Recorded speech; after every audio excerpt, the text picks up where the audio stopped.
আমি বলতেছি আপনি তাড়াহুড়া আছেন একটু এইজন্য। না। তাহলে আজওয়াফ ক্রিয়ার মধ্যে আমরা পড়লাম, আজওয়াফ ক্রিয়া মেসাল ক্রিয়া বলা হয় যে কোনো ভার্বের ফাকেলমা হরফিলত হইলে তাকে বলে হুম, মেসাল।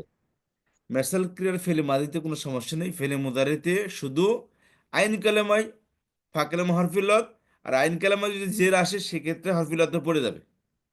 পড়ে যাবে। হ্যাঁ, আদারওয়াইজ কোনো সমস্যা নেই।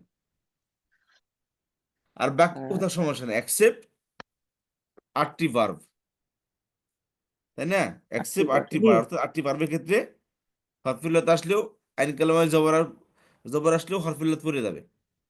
সেটা হলো ওয়াদা ইয়াদা, ওয়াজারা ইয়াজার, ওয়াজা আয়াজাও, ওসি আয়সাও, ওয়াদা ইয়াদাও, ওতিয়া ইয়াতাও, ওতিয়া ইয়াতাও, ওয়াকা ইয়াকাও, ওয়াহাবা ইয়াহাবু। এই এরপরে আটটা। বললাম, জি, এরপরে বললাম হচ্ছে আজওয়াফ ক্রিয়া। আজওয়াফ হলো যার আইন কালামে হরফিলত হয়, সেক্ষেত্রে বললাম যে আইন কালামে যে হরফিলত হয় সেটা ফেলে মাদি হোক বা ফেলে মোদারে হোক, জি, আইন কালামে হরফিলত হলে এবং ওই ভার্বের রুট লেটারে হরকত থাকে, লাগাতার হরকত থাকলে, তাহলে হুম, ওই ভার্বের আইন কালাম যেটা হরফিলত আছে ওইটা আলিফে রূপান্তর হয়ে যাবে। সে যেই থাকুক না কেন, ওয়াও থাকুক ইয়া থাকুক হোয়াট এভার, সে আলিফে রূপান্তর হয়ে যাবে। তাহলে এখানে আমরা যেমন খ পা যদি দেখি একটা ভার্ব এখানে ধরে নিব এ আলিফটা ওখান থেকে ওয়াও থেকে আসছে এটা ধরে হ্যাঁ, নিব তাহলে মানে একটা হ্যাঁ, বোঝার জন্য। হ্যাঁ, ওটা ওকে, ওয়াও, আলিফটা মূলত ওয়াও ছিল এখানে। যাই হোক, সে হরফিলত ছিল ওয়াও অথবা ইয়া যেটাই হোক, এখানে ওয়াও আসছিল। খফার মধ্যে কি ওয়ামা বা খফার মধ্যে ওয়াও ছিল, জি, ওয়ামা খবিফা। আচ্ছা।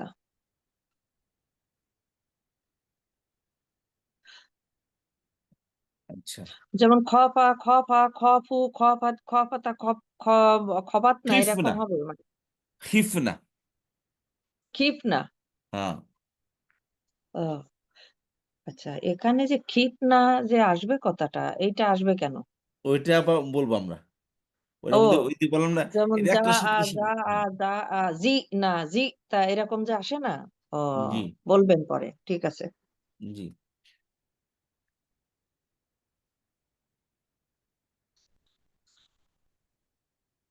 তাহলে আপনি থাকলে এটা এটাই এইটা পড়ায় শেষ করে দেন তাহলে আপনার বাইরে যাওয়া থাকলে। জি।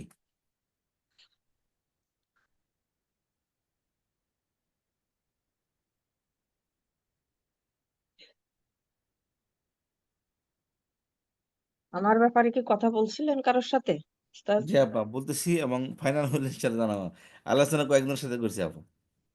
তো কোনো খবর পাচ্ছেন যে হচ্ছে বা কিছু?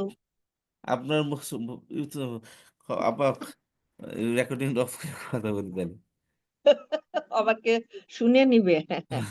ইনশাআল্লাহ। আল্লাহ হাফেজ। আচ্ছা, তো ঠিক হুম, আছে আপা, এতটুকু ইনশাল্লাহ আজকে। তাহলে বাকিটা ইনশাআল্লাহ। ইনশাল্লাহ আমি স্লাইড পাঠিয়ে দিচ্ছি আপনাকে। বাকিটা ইনশাল্লাহ হুম। আগামী ক্লাসে আলোচনা করবো, ঠিক হ্যাঁ, আছে? হ্যাঁ, ঠিক আছে। একটু নিরিবিলি করব থ্যাংক ইউ। ওইদিন। আল্লাহ হাফেজ জি, তাহলে। আসসালামু আলাইকুম। ওয়ালাইকুম আসসালাম।